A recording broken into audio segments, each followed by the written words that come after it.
너는 알라. 오직 내 하나님 여호와는 하나님이시요 신실하신 하나님이시라. 그를 사랑하고 그의 계명을 지키는 자에게는 천대까지 그의 언약을 이행하시며 인애를 베푸시느니라. 하나님은 영이시니 영과 진리로 예배할지니라. 아멘.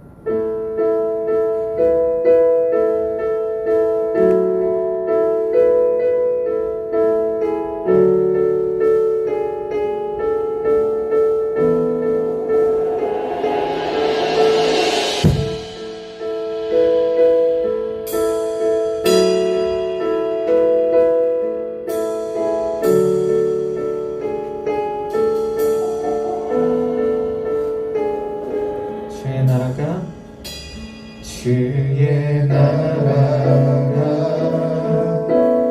임할 때 하나님 임재하실 때 예배가 회복되며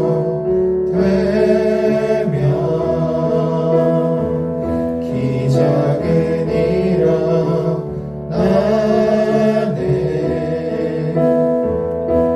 전능하신 주 영원하신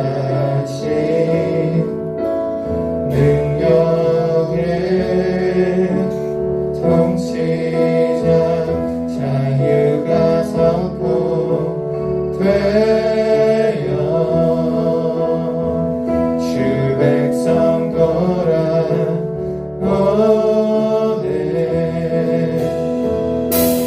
하나님 나라 임하소서. 영광과 존귀 능력과 위엄 놀라운 사랑에 기적의 하나님 지금 이곳에 오소서.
사랑과 은혜가 풍성하신 아버지 하나님, 오늘 저희가 예배의 자리로 나왔습니다. 아버지 하나님, 저희가 비록 얼굴을 직접 보고 예배할 수 없지만 그럼에도 불구하고 이 자리에 예배할 수 있게 해주신 것 감사드립니다.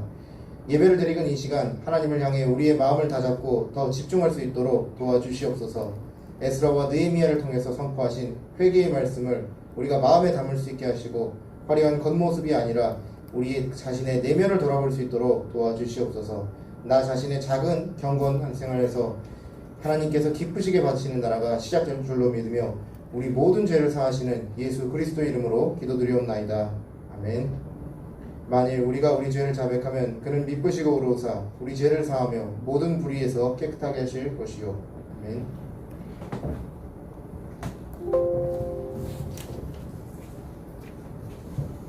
모두 자리에서 일어서신 채로 사도신경으로 우리의 신앙을 고백하겠습니다.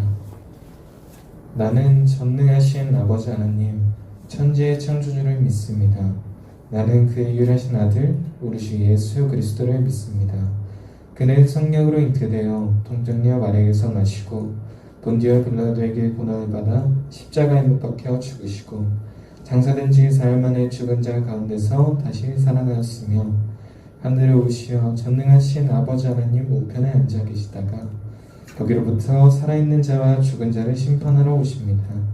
나는 성령을 믿으며 거룩한 공교회와 성도의 교제와 죄를 용서받는 것과 몸의 부활과 영생을 믿습니다.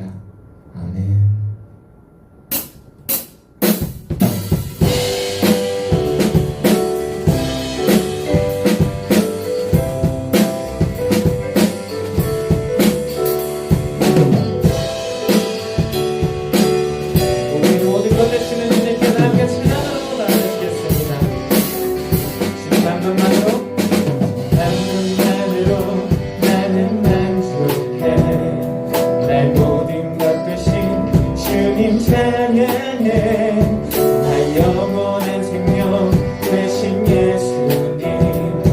목소리 높여 찬양. 우리 한 번 더 고백할까요? 주님 한 분만으로, 주님 한 분만으로 나는 만족해. 날 모든 것 대신 주님 찬양해. 날 영원한 생명 대신 예수님 목소리 높여 찬양해. 주님의 크신 사랑 찬양해. 나의 힘과 능력이 되신 주 나의 모든 삶 변화되었네. 크신 주의 사랑. 우리 처음부터 한 번 더 고백할까요? 주님 한 분만으로 나는 만족해. 아멘. 나의 모든 것 되신 주님 찬양해. 나 영원한 생명 되신 예수님 목소리 높여 찬양해. 주님의 크신 사랑 찬양해. 나의 힘과 능력이 되신 주 나의 모든 삶 변화되었네. 크신 주의 사랑 찬양해. 주님의 크신 사랑, 주님의 크신 사랑 찬양해. 나의 힘과 능력이 되신 주 나의 모든 삶 변화되었네. 크신 주의 사랑. 우리를 위해 이 땅에 오신 주님을 찬양합니다. 하늘을 버리고 이 땅 위에 십자가를 지시고 죄사했네. 무덤에서 일어나 하늘로 올리셨네. 주의 나를 영광 버리고 이 땅 위에 십자가를 지시고 죄사했네. 무덤에서 일어나 하늘로 올리셨네. 주의 이름 높이. 아멘.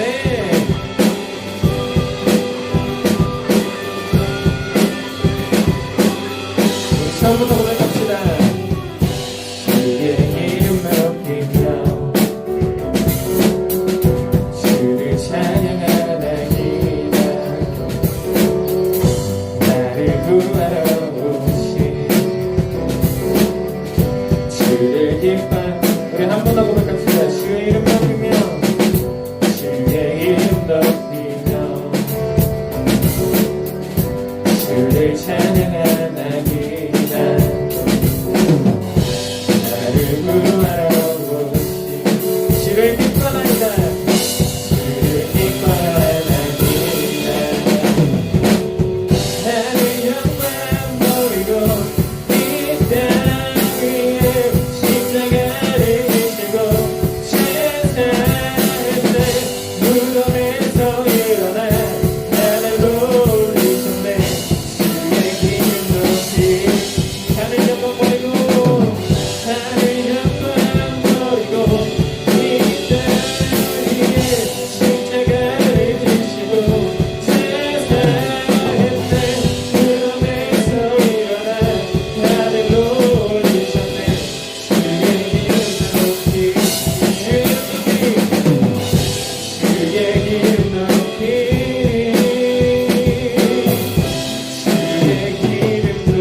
뿐이네.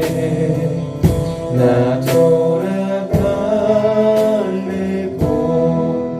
그냥 주의 집에서 내 주님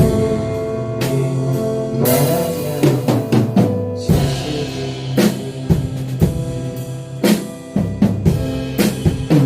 양들을 찾듯이 양들이 주인 찾듯이 오직 한 분목자인 내 주님을 내가 찾고 또 따르니 주 곁에 나를 주소서. 주는 내 피난처 내 요새 되시니 내 피할 곳은 주뿐이네. 나 돌아갈래 그냥 주의 집에서 내 주님 맞아. 주는 내 피난처 주는 내 피난처 내 요새 되시니 내 피할 곳은 주뿐이네. 나 돌아갈래도 그냥 주의 집에서 내 주님 맞아 주시리.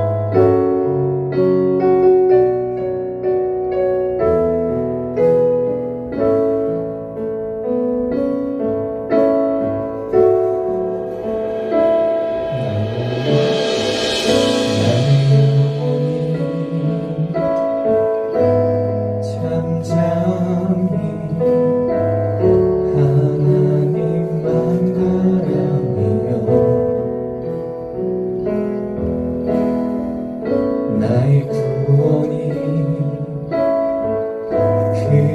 그에게서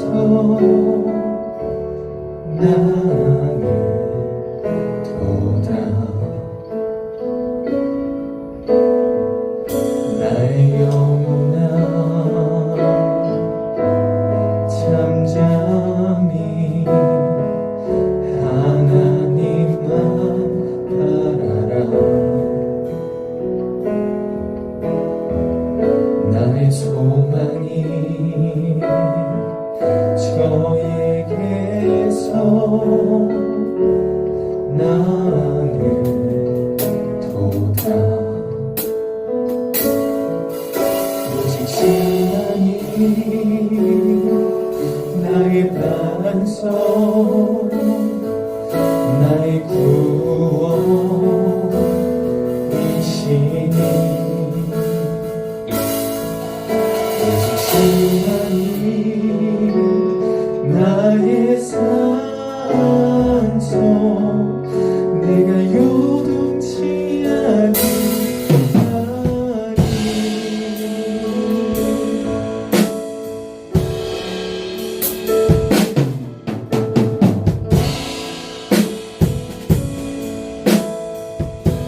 나의 영혼이 간절히 나의 영혼이 간절히 여호와를 갈망하며 나의 입술이 여호와를 찬양하리. 아멘. 나의 영혼이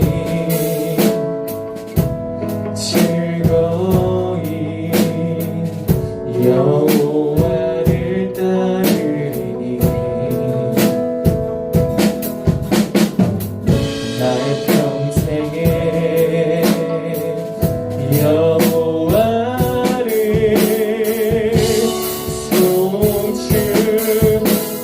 송축하리 오직 주만이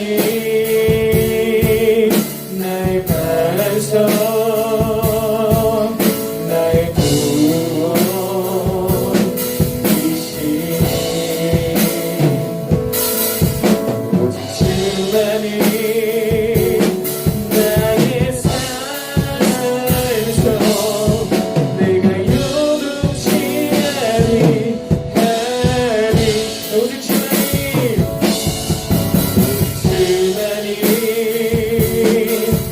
나의 반석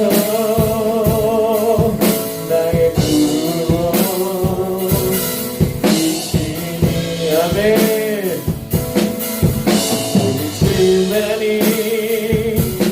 나의 산소 내가 요동치 아니하니 나의 구원 나의 영광 나의 구원 나의 영광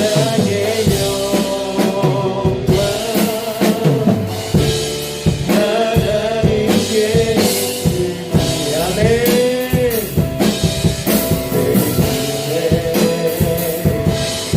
찬송과 비난처를 주시네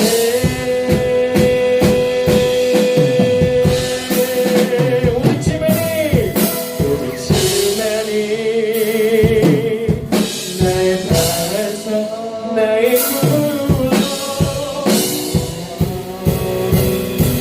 구원이시니 주만이 나의 반석 내가 요동치 아니하니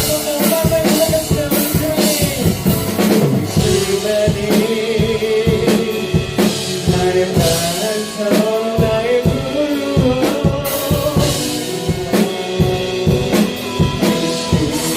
아멘 오직 주만이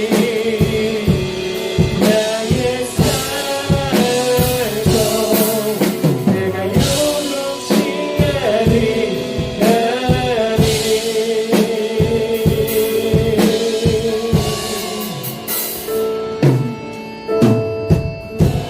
우리 이 시간 함께 기도하면서 나갔으면 좋겠습니다. 하나님 아버지 우리가 이 자리에 굳건히 서서 주님께로 나아갑니다. 우리가 늘 무너지고 쓰러집니다. 하지만 그럴 때 주님의 손 붙잡으며 더욱더 굳건케 하여 주시옵소서. 우리 이 세상 속에서 지금 시기 속에서 주님께 나아가는 것이 어렵고 가끔은 마음이 실족될 때도 있습니다. 하지만 그럴 때마다 더욱더 주님의 손 붙잡으며 주님께 우리의 마음 모두 내려놓고서 주님께 고백하면서 나아가길 원합니다. 하나님 아버지께서 주신 그 주님의 사랑 믿으며 나아갑니다. 우리 이 세상 속에서 살아갈 때 다른 물질에 만족하는 것이 아니고 다른 것에 만족하는 것이 아니고 오로지 주님 한 분만 위한다고 이 시간 고백하였습니다. 하나님 아버지 이 시간 각자의 마음속에 있는 자신의 마음을 내려놓고 주님의 앞에 고백하면서 나아가오니 기도드리며 나아가오니 그 기도들 주님께서 들어주시옵소서. 우리 그런 제목으로 다 함께 기도하시겠습니다.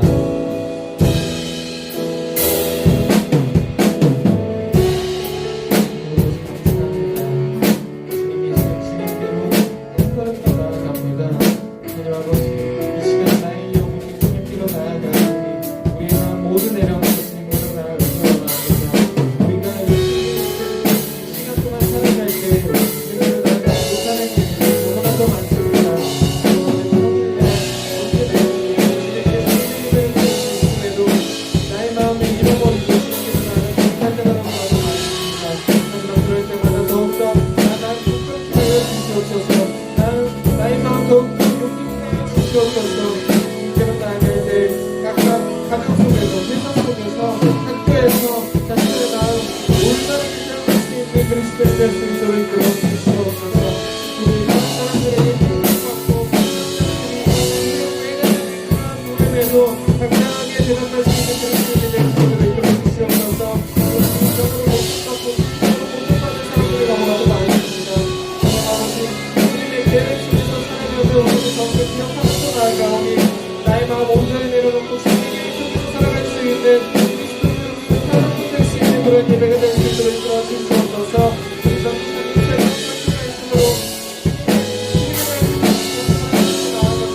새로운 말씀으로 말씀 속에 주님의 말씀이 담길 수 있도록 이끌어 주시옵소서. 온전히 믿음을 전달할 수 있는 그런 사람 될 수 있도록 이끌어 주시옵소서.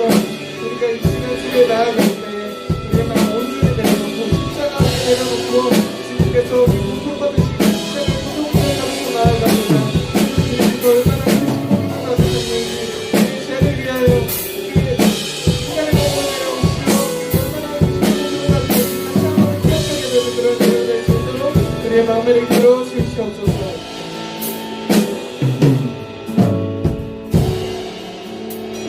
우리와 영원히 함께 하시는 우리 주 예수 그리스도 이름으로 기도드렸습니다. 아멘. 모두 자리에 앉으셔서 기도와 말씀 공동 나눠주시겠습니다.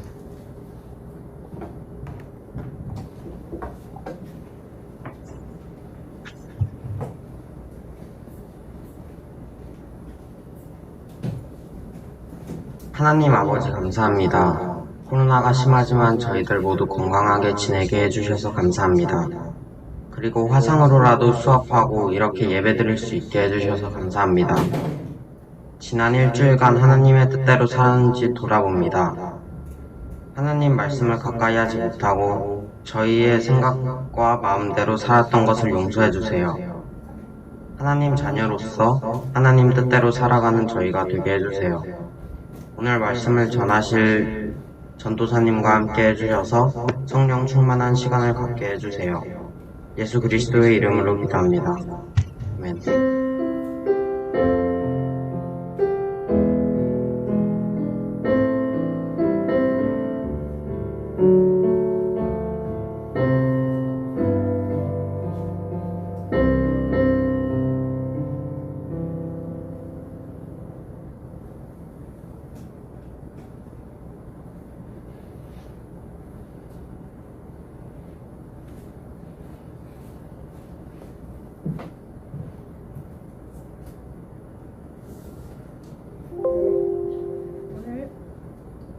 오늘 하나님께서 우리에게 주신 말씀을 함께 찾아서 읽어보도록 하겠습니다. 친구들 성경책 옆에 있으면 같이 찾아서 한 목소리로 같이 읽어보도록 하겠는데요. 말씀은 느헤미야 9장 1절에서 5절 말씀입니다. 구약성경 738페이지 8쪽에 있습니다. 느헤미야서 9장 1절에서 5절 말씀 같이 읽겠습니다. 그 달 29날에 이스라엘 자손이 다 모여 금식하며 굵은 베옷을 입고 티끌을 무릅쓰며 모든 이방 사람들과 절교하고 서서 자기의 죄와 조상들의 허물을 자복하고 이날에 낮 4분의 1은 그 자리에 서서 그들의 하나님 여호와의 율법책을 낭독하고 낮 4분의 1은 죄를 자복하며 그들의 하나님 여호와께 경배하는데 레위 사람 예수아와 바니와 감미엘과 스바냐와 분니와 세레바와 바니와 그나니는 단에 올라서서 큰 소리로 그들의 하나님 여호와께 부르짖고 또 레위 사람 예수아와 감미엘과 바니와 하삼느야와 세레바와 호디야와 스바냐와 부다히야는 이르기를 너희 무리는 마땅히 일어나 영원부터 영원까지 계신 너희 하나님 여호와를 송축할지어다. 주여 주의 영화로운 이름을 송축하올 것은 주의 이름이 존귀하여 모든 송축이나 찬양에서 뛰어나심이니이다. 아멘.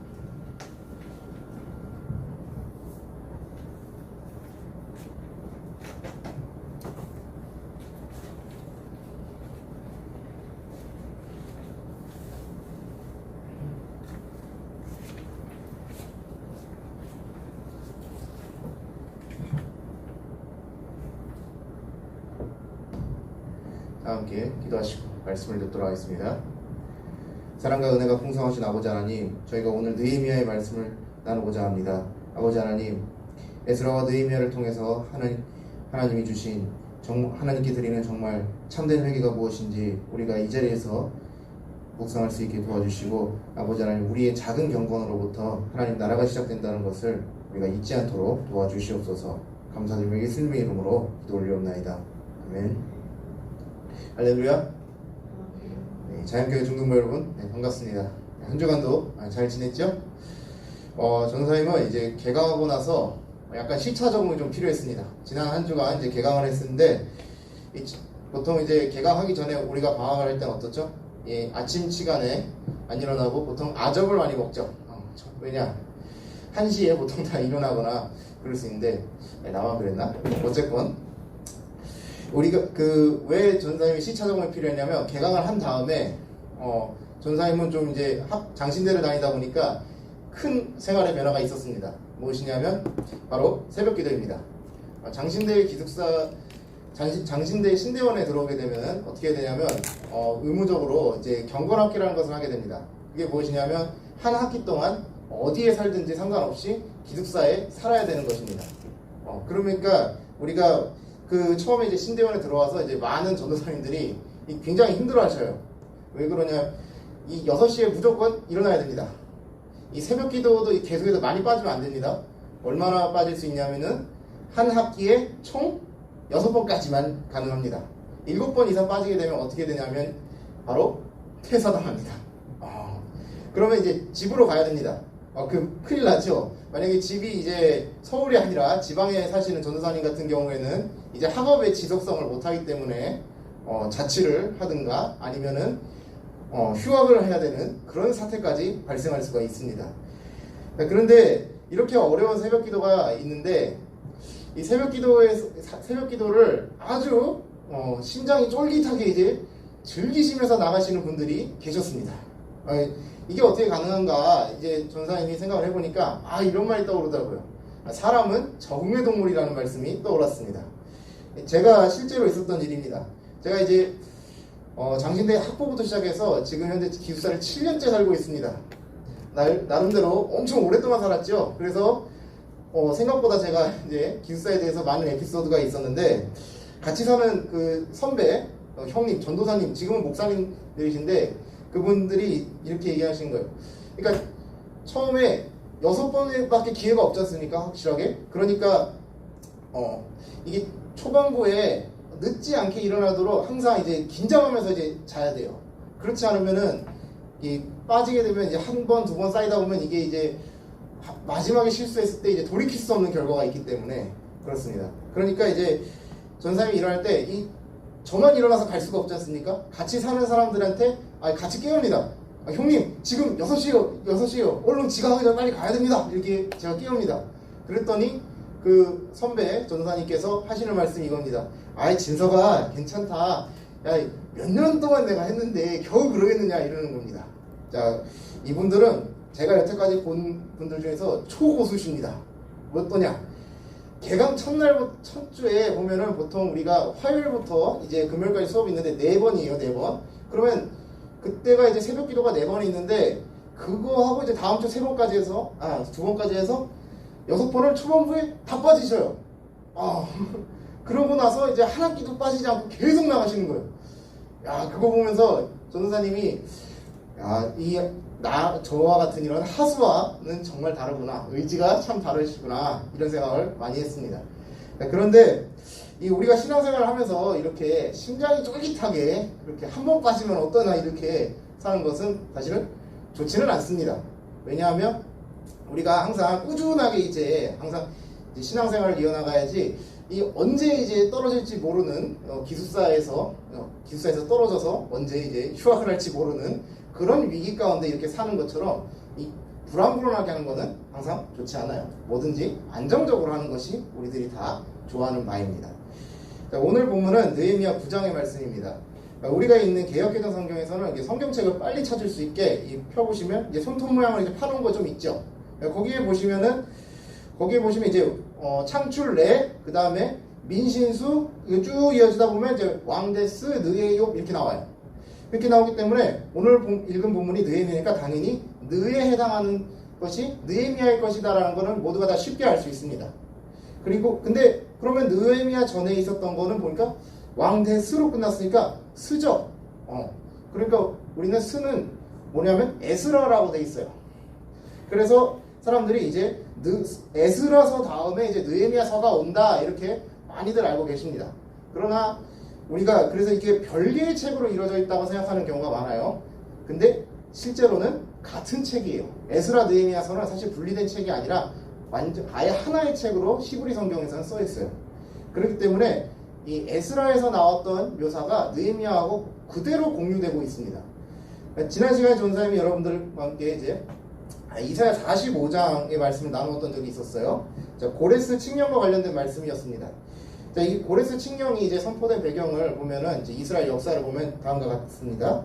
원래 이스라엘이 이제 솔로몬이 예루살렘 성전을 지었을 때 황금으로 지어진 예루살렘 성전인데 굉장히 전성기를 구가할 때였어요.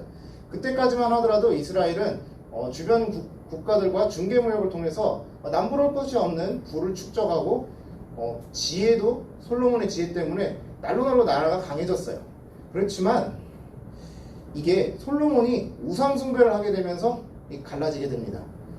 솔로몬이 우상숭배를 하게 되면서 그 아들이었던 르호보암 때 이제 이스라엘의 10개의 지파, 에브라임과 므낫세 지파를 중심으로 하는 북쪽의 10개의 지파와 이제 거기는 이제 북이스라엘로 이제 나뉘어지게 되고, 그리고 아래쪽에 베냐민 지파와 유다 지파만 남유다 왕국으로 이렇게 두 개로 나라가 쪼개지게 돼요. 이제 이렇게 되면은 북이스라엘과 남유다가 이제 제각기 이제 역사를 가는 것이 바로 이제 열왕기 상과 열왕기 하에 있는 내용이에요. 역대 상하는 남유다 역사 위주로 출처가 돼 있고, 그런데 이 북이스라엘은 제가 말씀드렸다시피 그 지파가 몇 개일까요? 10개나 됩니다. 그래서 당연히 남유다는 지파가 2개밖에 없죠. 베냐민하고 그 유다 지파밖에 없으니까. 그러니까 북이스라엘이 지파 개수가 많으니까 훨씬 더 힘이 세요.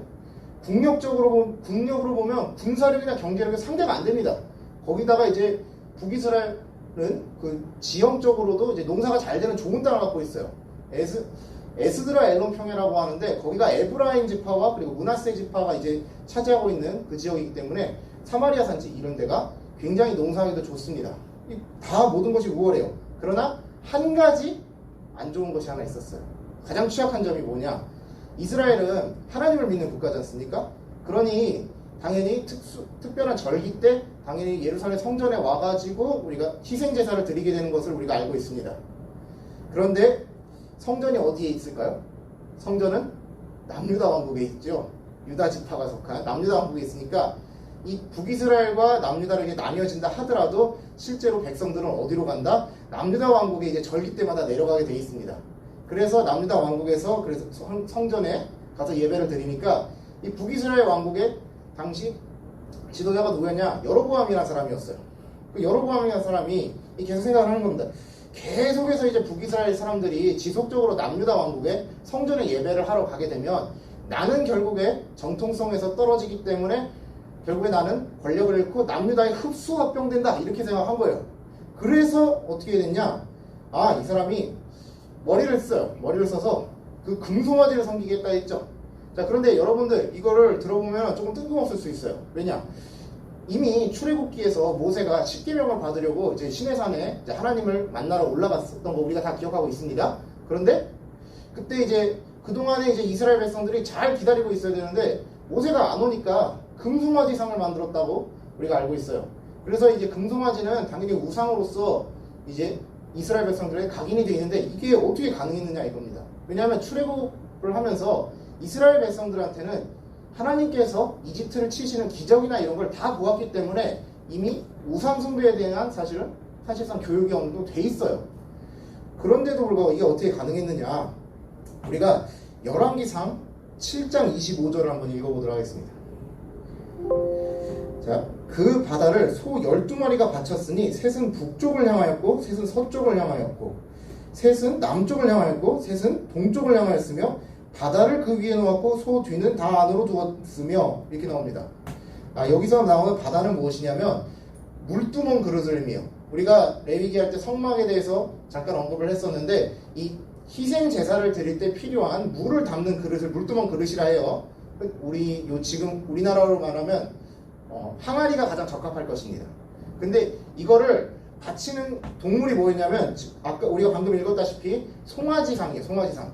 그러니까 이 성전에 송아지가 있었던 거예요. 이게 그 어떤 숭배의 대상은 아니고 그 물두멍 그릇을 바치는 장식용으로 이게 송아지가 있었는데 이거를 여러분이 딱 보고 나서 이거 성전하고 좀 있어 쓰이는 거니까 이거에 좀 법궤를 대체할 성전에 있는 법궤를 대체할 그 대체품으로서 송아지를 바로 들이댄 거예요. 그러니까 이스라엘 백성들이 처음에 이게 애매한 거예요. 이게 처음에 듣고 나서. 그래서 그래서 처음부터 이제 그거를 딱 분별해서 안 된다고 딱 했어야 되는데 미혹이 된 거예요. 그 다음부터 쭉 이제 우상 숭배의 길로 북이스라엘은 계속해서 가게 됩니다. 그래서 우리가 열왕기 상하를 쭉 읽어보면은 항상 열왕기 상하에서 북이스라엘 역사에 대해서는 항상 좋은 언급이 없어요. 뭐라고 되냐면 우리나라의 조선왕조실록처럼 항상 이런 평가가 따라요. 여로보암의 죄에서 떠나지 아니하였다 이런 평가가 항상 나옵니다. 이 여로보암의 죄가 뭡니까? 바로 송아지 숭배와 관련 있는 거예요. 금송아지 숭배. 이게 바로 뭐냐면 바알 숭배와 또 별개로 항상 이제 우상을 숭배했다는 그거예요. 그렇다면 성전이 있었던 예루살렘 성전이 있었던 남유다 왕국은 과연 달랐습니까?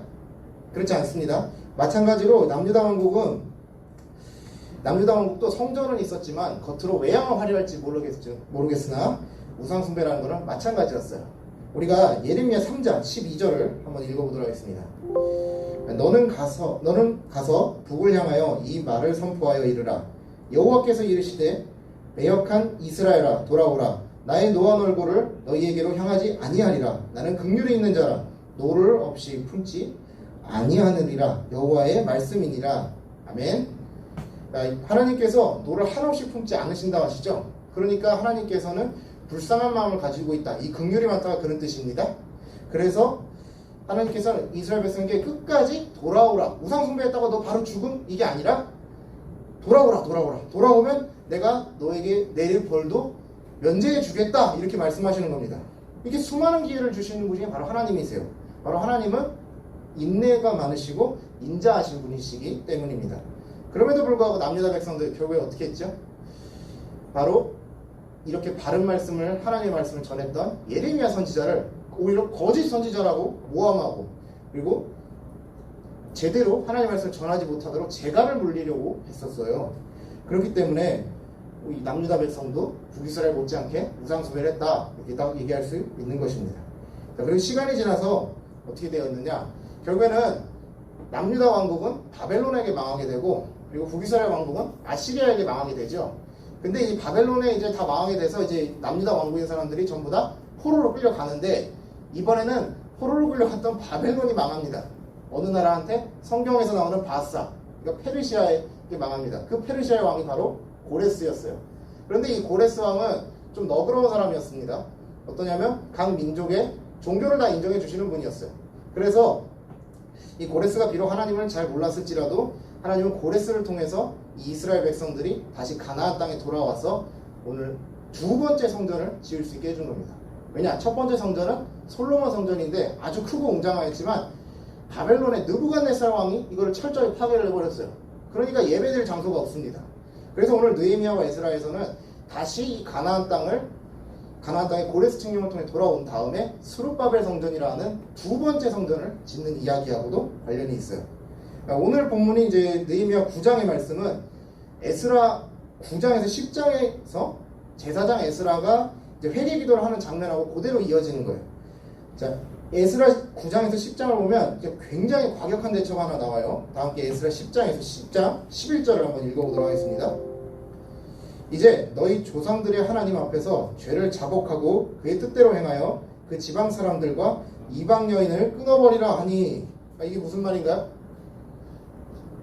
자, 바벨론 포로 생활을 하는 동안에 그 기간이 얼마였느냐면 70년입니다. 무려 70년. 자, 예레미야 선지자가 말한 것을 정확하게 따지면은 바벨론의 성전이 무너지고 나서 다시 두 번째 성전이었던 스룹바벨 성전이 지어지고 완성되기까지 기간이 70년이에요. 정확하게. 그 기간 동안에 거의 한 세대가 지난다고 볼 수 있는데 그러면은 이스라엘 백성들이 그냥 바벨론에 그냥 있진 않죠. 자기들끼리만 섞여서 살게 된다 말입니다. 그래서 당연히 이방 사람하고 이제 결혼한 사람도 많죠. 바벨론 사람하고 결혼한 사람도. 그런 사람들하고 전부 다 이혼을 하라 이겁니다.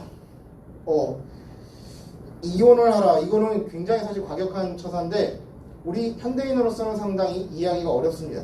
그럼에도 불구하고 에스라는 이것에 대해서 강경한 아주 정책을 펴서 우리가 이 우상숭배의 기억에서 아예 그것을 다시는 하지 않도록 이런 조치를 취해야 한다 해서 밀어붙이는 것입니다. 자, 일각에서는 이렇게 얘기해요. 에스라가 이렇게 강경한 조치를 취한 것은 이 경제적인 요건 때문이라고도 얘기를 합니다. 왜 그러냐? 이 상속의 문제가 발생했을 때 이 토지는 원래 이스라엘 백성에게 속한 것이니까 계속 이스라엘 백성한테 계속 가나안 땅이 이어져야 되는데 만약에 이제 이방 여인하고 이제 결혼을 한 경우에 그 이방 여인에게 상속권이 갈 수 있다라는 염려 때문에 그랬다고 하는 주장이 있어요. 이것도 어느 정도 타당성이 있어 보이긴 합니다. 그럼에도 불구하고 여기서 주된 취지는 뭐다? 회개예요, 회개. 우상숭배를 다시는 하지 않겠다는 회개이기 때문에 이 종교적인 이유가 더 적합하다고 볼 수 있습니다. 오늘 우리가 읽은 이제 느헤미야 9장 1절부터 이제 금식하면서 베옷을 입고 티끌을 썼다는 이제 표현이 나옵니다. 이 말씀을 듣고 이제 성경을 좀 아는 친구들은 바로 떠오르는 게 있어요. 뭐냐면 여호수아 7장 6절에서 아간이 범죄를 일으켜서 여호수아가 하나님 앞에 옷을 찢고 티끌을 뒤집어 쓰고 이제 기도하는 장면. 그리고 또 하나가 뭐냐면 사무엘하 3장 31절에서 다윗이 요압에게 베옷을 입고 통곡하라 하는 장면입니다. 자, 이 첫 번째 장면 중에서 이제 여호수아 같은 경우 여호수아에 나오는 아간의 범죄는 무엇입니까? 이 아간이라는 사람이 있었는데 여리고성을 정벌하고 나서 거기서 나온 모든 재산 같은 거 다 하나님한테 다 드렸어야 됐어요. 그런데 이 전리품을 자기가 이게 탐심 때문에 이거 빼돌린 겁니다. 이 무슨 생각이 있는 거예요? 하나님은 모를 것이다 라고 생각하면서 빼돌린 겁니다. 신약 성경에서는 이런 사람 나오죠. 사도행전에 아나니아와 삽비라입니다. 결국에는 아간처럼 이런 범죄를 저질렀던 사람들 다 비참한 최후를 맞이했어요. 그리고 두 번째 장면은 뭐였냐면 우리 아브넬을 죽인 요압입니다. 자, 요압이 왜 아브넬을 죽였냐? 이 이야기가 왜 그리고 다윗이 베옷을 입게 했느냐? 이 궁금할 수 있는데 아브넬이 원래 어떤 사람이냐면 다윗과 이제 대립하고 있었던 이스보셋이라는 사람이 있어요. 그 사울계에. 이스보셋이라는 사람하고 원래 사이가 아브넬이 좋았는데 이 사람하고 틀어진다 관계가. 그래서 이 아브넬이 다윗에게 와가지고 당신과 언약을 맺겠다 해서 언약을 맺었어요. 그러면 이제 아브넬은 다윗의 사람이죠. 그러니까 다윗에게 충성을 맹세한 사람이니까 죽이면 안 돼요. 그런데 요압이 몰래 가가지고 야 좀 나와봐 이러면서 툭 하고 칼을 찔러 죽인 거예요. 왜 그랬느냐? 예전에 이제 기브온 전투라는 게 있었는데 거기서 요압의 동생인 아사셀이라는 사람이 있어요. 그 사람을 죽였기 때문에 아브넬이. 그래서 이제 이거를 복수를 했던 거예요. 그래서 사실은 요압이 다윗에 묻지도 않고 그냥 죽인 거기 때문에 사실 죄를 크게 범한 거죠. 그래서 이제 다윗이 이것을 그냥 넘어가지 않고 요압에게도 베옷을 입고 통곡하라 하면서 자기도 함께 왕으로서 통곡을 하는 거예요.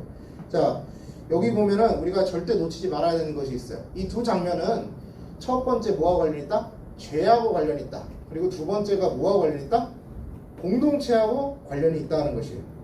자, 그러니까 여러분들 혹시 여러분들 말씀 기억하는 것 중에 출애굽기 20장 5절 그리고 민수기 14장 18절 그리고 신명기 5장 9절 기억하죠? 3, 4대까지 하나님이 죄를 갚는다는 말씀. 그 말씀에 따르면 이거를 딱 그거를 읽고 이 말씀을 연결하면 오늘 느헤미야 9장의 말씀은 이 나의 죄가 아니라 전혀 모르는 증조 할아버지의 죄 때문에 우리가 미리 벌받는 것을 사전에 막기 위해서 회개 기도를 하는 것이다 라고 이해하기가 쉬워요. 그러나 우리가 저번에 살펴봤듯이 출애굽기와 민수기 그리고 신명기에 나왔던 말씀은 그런 의미가 아니라 죄에 동참하는 한 가족 공동체가 한 집안이 망한다라는 의미였어요. 그렇게 관련 없는 쪽이 아니라. 그래서 이 말씀은 에스겔 18장에 개인의 신앙에 대해서 묻는 장면과도 상충되지 않는다라고 했습니다. 오늘 느헤미야 본문도 마찬가지예요. 이것은 그렇게 이제 공동체의 죄에 대해서 미리 회개해서 이렇게 하나님의 벌을 피해야겠다라는 생각이 아닙니다. 무엇이냐? 우리가 지금 보면은 중요한 게 느헤미야 9장의 말씀을 1절부터 한번 살펴보면 이래요. 자, 9장의 1절부터 살펴보면 티끌을 한다는 것은 공동체의 죄에 대해서 자복하고 회개한다고 했죠. 이것은 먼저 이렇게 하나님한테 회개해가지고 벌을 피하려는 것이 아니라 바로 하나님, 우리가 그것을 잊지 않고 앞으로 죄를 짓지 않도록 우리에게 계속해서 상기시켜 주시고 인도하여 주십시오라고 하는 장면입니다. 그리고 2절에서 보면은 이방 사람들과 절교한다는 것이 나오죠. 이거는 바로 아까 얘기했듯이 이방 사람들하고 제 결혼한 사람들 다 이혼하라 이 의미예요. 그리고 3절에서 중요한 거, 율법책을 낭독하였다고 얘기합니다. 그러면 여기서 율법책은 우리가 잘 알고 있는 창세기, 출애굽기, 레위기, 그리고 민수기, 신명기까지 해서 이 5개의 책만 얘기하는 것인가 이렇게 생각할 수 있습니다. 자, 이 곧 모세오경이라고 하는 건데 이 모세오경은 흔히 말해서 성경에서 율법서라고 하죠. 요것만 이야기할 수 있느냐 이렇게 생각을 할 수 있는데 우리가 느헤미야 이제 9장 내용을 전반적으로 살펴보면 이것에 대해서 해답을 가질 수 있어요. 먼저 처음에 6절에서 보면 천지창조 이야기가 나와요. 천지창조 이야기 나오고 창세기 이건 1장의 내용입니다. 그리고 이어지는 아브라함의 이야기가 쭉 나와요. 아브라함 이야기 어디서 나오냐면 창세기 12장에 나옵니다.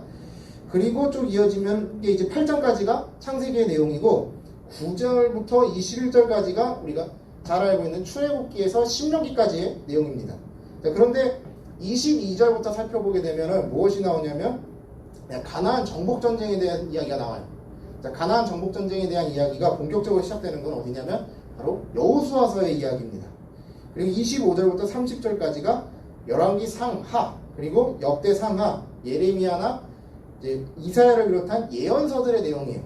자, 이렇게 다 살펴보니까 그러면 율법책을 낭독하였다는데 여기에 있는 성경이 사실은 구약 성경 전체를 다 이야기하는 거예요.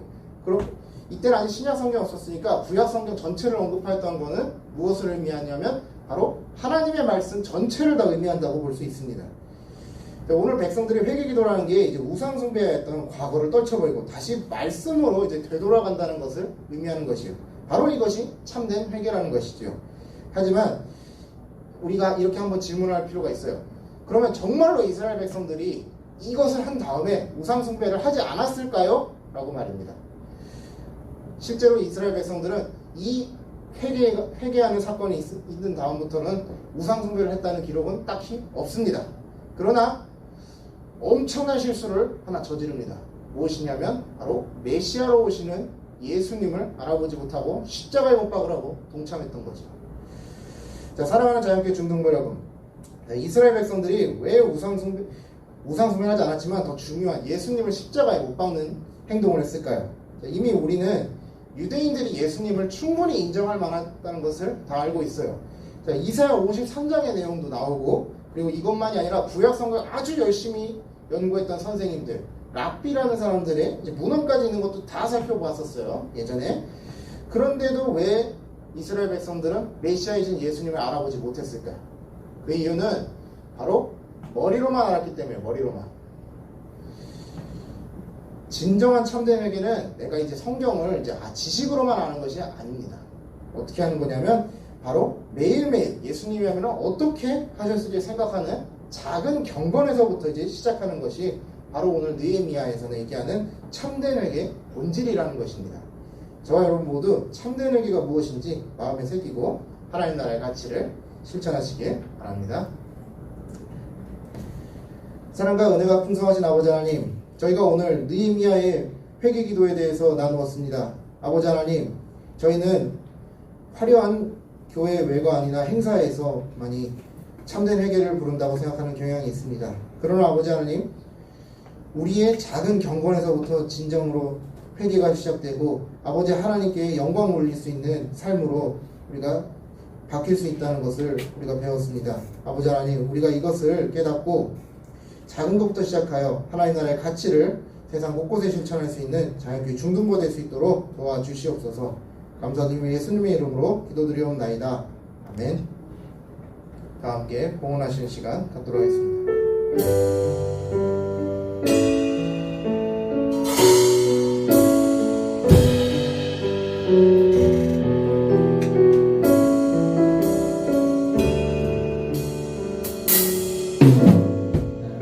나보다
사랑과 은혜가 풍성하신 아버지 하나님, 자연교회 중등부 아이들이 하나님께 봉헌하였습니다.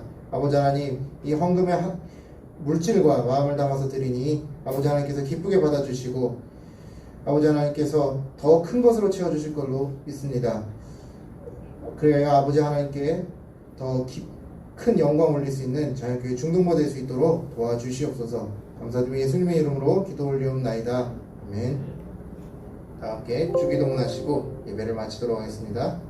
하늘에 계신 우리 아버지, 아버지의 이름을 거룩하게 하시며 아버지의 나라가 오게 하시며 아버지의 뜻이 하늘에서와 같이 땅에서도 이루어지게 하소서. 오늘 우리에게 일용할 양식을 주시고 우리가 우리에게 잘못한 사람을 용서하여 준 것 같이 우리 죄를 용서하여 주시고 우리를 시험에 빠지지 않게 하시고 악에서 구하소서.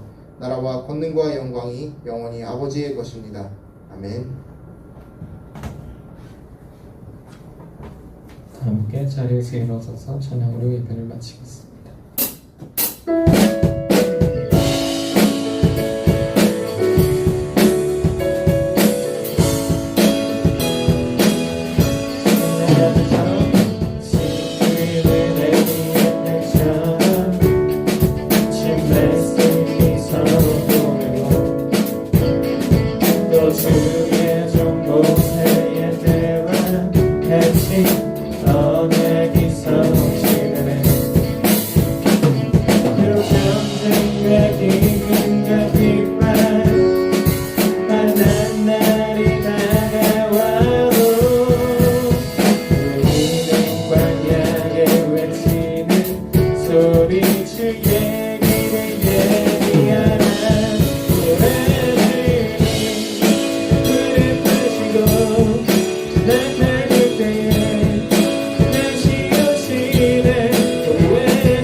광고 시간 있겠습니다.